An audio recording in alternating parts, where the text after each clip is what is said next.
இன்றைய நாள் ஒரு சாதாரண நாள் அல்ல. இன்றைய காற்று கூட ஒரு துன்பத்தை சுமந்து வருகிறது. இன்றைய மௌனம் கூட ஒரு சொல்லாத கதையை கூறுகின்றது. இன்றைய வானம் கூட கண்கலங்கி பார்க்கின்றது. ஏனெனில் இன்று நாம் நினைவு கூறுவது பெயர்களை மட்டுமல்ல, புகைப்படங்களை மட்டுமல்ல, போரில் உயிரிழந்தவர்களை மட்டுமல்ல, அவர்களின் பின்னால் உடைந்து போன இதயங்கள், அழிந்து போன குடும்பங்கள், நிறைவேறாத ஆயிரக்கணக்கான வாழ்க்கைகள். ஒரு தாய் இன்னும் தனது வீட்டின் மூலையில் உள்ள சின்ன அறைக்குள் சென்று மெதுவாக அந்த படுக்கையின் மேலே விரலால் தடவி பார்க்கிறாள். அந்த படுக்கையில் அமர்ந்து அசைவும் இனி இல்லை, அவள் பேசும் குரலும் இல்லை, அவள் சிரிக்கும் ஒழுங்கும் இல்லை. ஆனால் அந்த தாய் தினமும் அவனது படுக்கையின் மேலே சென்று எங்கே இருக்கிறாய் மகனே என்று மெதுவாக பேசிக் கொண்டிருப்பாள். பதில் ஒரு போதும் கிடைக்காது என்று அறிந்திருந்தாலும் கூட தாயின் இதயம் அறிவதையும் மறுக்கும். புரிந்தாலும் ஏற்க முடியாத ஒன்றே ஒன்று, அவன் இனி திரும்பி வர மாட்டார் என்ற உண்மை. அந்த தாயின் கண்ணீரில் இந்த மண் இன்னும் நனைகிறது. ஒரு தந்தை வீட்டின் வாசலில் நின்று காலை வெளிச்சம் வரும்போது அவன் பல தடவை நடந்த மண்ணை பார்க்கிறார். அவர் நினைப்பார், இந்த பாதையை என் மகன் எத்தனை தடவை நடந்தார் என்று.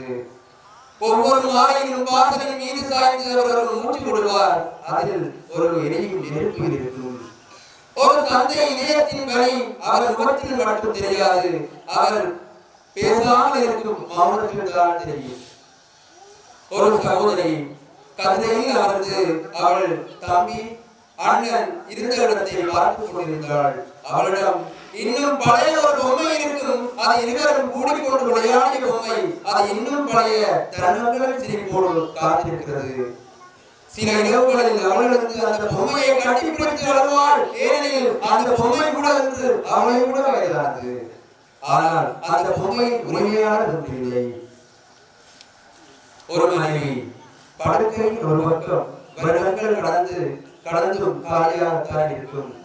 அவள் அந்த பக்கத்தை தினம் தினம் தூக்கி தட்டி வைத்திருப்பாள். ஏனெனில் ஒரு நாள் திரும்பி வந்து அவர் மீண்டும் இங்கே தலையில் சாய்வார் என்ற நம்பிக்கையை அவள் இன்னும் அளிக்கவில்லை.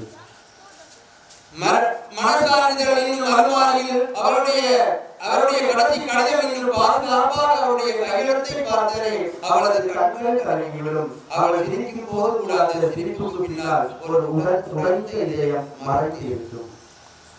ஒரு சிறு குழந்தை அப்பாவின் பழைய சட்டையை அணிந்து கொண்டு அப்பா போல இருக்கிறேனா என்று கேட்கும். அவருக்கு தெரியாது, அந்த அப்பா இனி ஒருபோதும் திரும்பி வரும் பாதையில் இல்லை. ஒரு நாள் அவள் பள்ளியில் இருந்து வந்து, என் நண்பர்களின் அப்பா எல்லாம் வந்திருக்கிறார்கள், என் அப்பா அப்போதும் வருவார் என்ற ஏக்கம். அந்த ஏக்கம் ஒரு கூர்மையான கத்தி போல் அம்மாவின் இதயத்தை கிழித்துவிடும். ஆனால் என்ன செய்வாள்? அவள் குழந்தையை தடவி ஆழமாக ஊற்றிவிட்டு, உன் அப்பா வேறொரு இடத்திலிருந்து உன்னை காவல் பார்க்கிறார் என்று மட்டும் சொல்வாள்.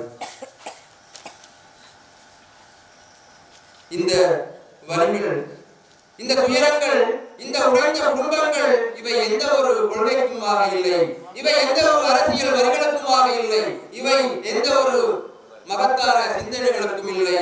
இவை மனிதர்களின் வலி மட்டுமே, இவை மனிதர்களின் கண்ணீர் மட்டுமே. போர் என்ன கொடுத்தது?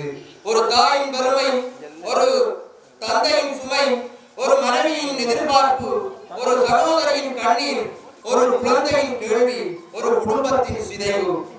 போர் யாரையும் வெல்லவில்லை, போர் அனைவரையும் இழக்க வைத்தது. ஆனாலும் தமிழர் என்ற இனத்தின் இருப்பை உலகம் அறிய வைத்தது. இன்று நினைவு கூறுவது ஏன்? இழந்தவர்களை மீட்டு பெற முடியாது, அவர்களின் சிரிப்பு மீண்டும் கேட்க முடியாது, அவர்களின் நடையை மீண்டும் பார்க்க முடியாது. ஆனால் நாம் செய்ய வேண்டிய ஒன்றே ஒன்று, அவர்களின் நினைவுகளை அமைதிக்கான உறுதிமொழியாக மாற்றுவது.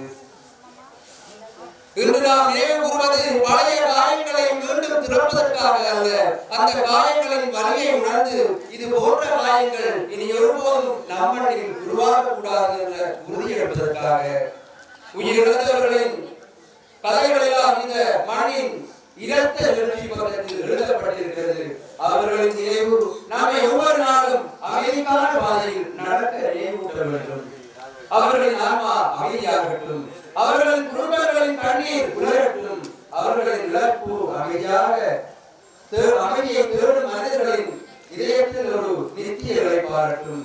அவர்களை நினைப்பது, அவர்களை போற்றுவது, அவர்களை மதிப்பது எல்லாம் ஒரு காரணத்துக்காக. இனி எந்த குழந்தையும் அப்பாவும் வீழ்வதற்காக காத்திருக்க வேண்டாம். இனி எந்த தாயும் தன் பிள்ளையின் புகைப்படத்தை தழுவி ஒரே அறையில் தனியாக அழ வேண்டாம். இனி எந்த குடும்பமும் போரின் வலிகளை சுமக்க வேண்டாம்.